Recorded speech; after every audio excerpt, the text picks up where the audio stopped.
came forward to a well-earned break. He was an incredibly hard worker. He was almost addicted to work. He got a kick out of meeting targets and exceeding them. He was a high achiever and proud of it. The only problem was that he was wearing himself into the ground.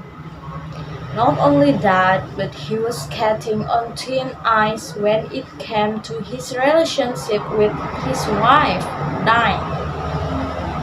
Dine was a pharmacist and worked retail hours. She relished her work and found great satisfaction in helping and advising people as much as she could. Of course, like any job, it came with its frustration, but overall, she enjoyed her work and the sociable working hours.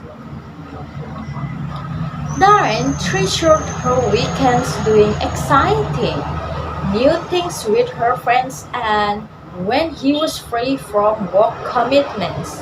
Joel. The difference between Joel and Dine was that Joel lived to work and Dine worked to live. For Dine, it was imperative that she enjoyed her free time. She didn't want to think about work when she wasn't there.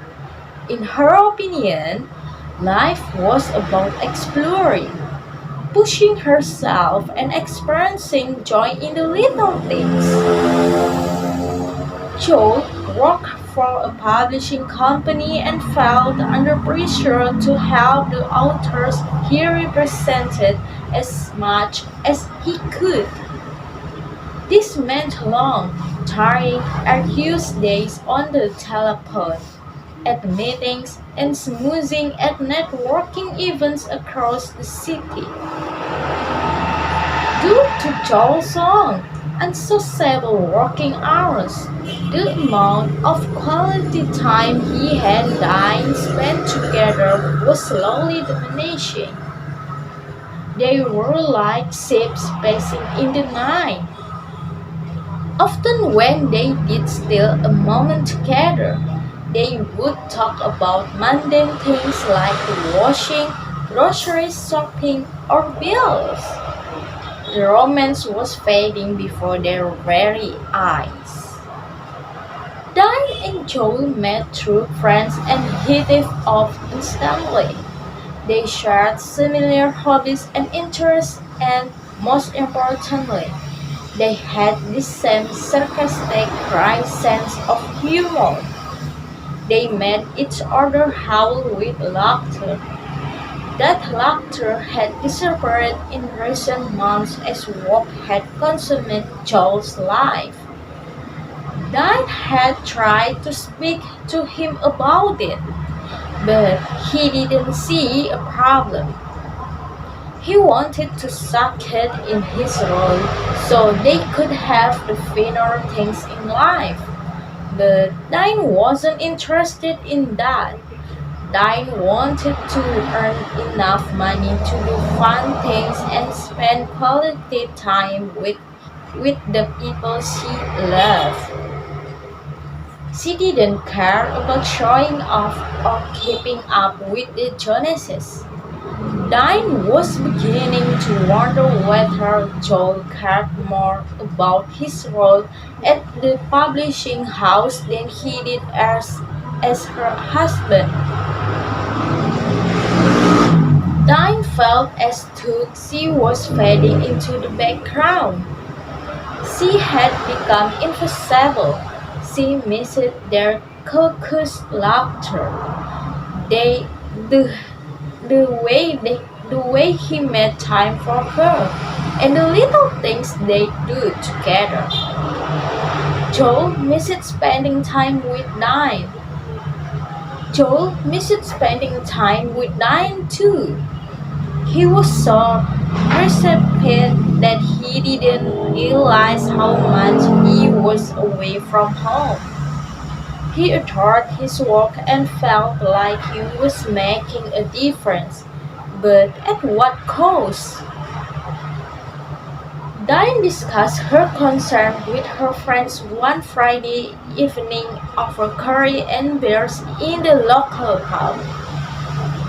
Her friends were an electric group of inspiring people she'd met over the years, and although they were all incredibly different, they got on like a house on fire.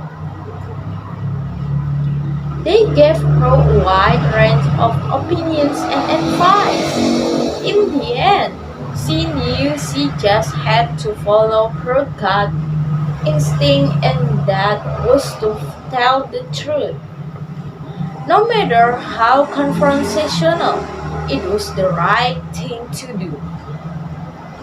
The next day, when Joe had a rare day off, she made breakfast and eloquently told him how she felt he was neglecting their relationship, more met, but more importantly himself. He had always said that he would never get wrapped up in work and that he would be able to separate his life from his job, no matter how much he loved and drew value from it. The realization suddenly dawned on Joe that he had become all consumed by money. Yes, he did want to help his clients, but he had become greedy. He wanted more commission and higher status at work. He suddenly felt ashamed. He had jumped on the hamster wheel of working life and forgotten some of his core values. He took a step back and reflected what he had been doing. He didn't want to lose the one of a kind relationship that he shared with Dime. He concluded that he could still be a hard worker, but that didn't have to jeopardize the good things in his life. He needed to remember that he was replaceable at work, but he would never be replaceable to Diane and their family and friends. He was an integral part of their lives, and they missed him. He took a step back and made time for himself, for Diane, and for his mental health. Work was one Work was one of his passions, but it needn't become his life. His life was his friends, family, and time, and he realized it was high time he made them his priority again.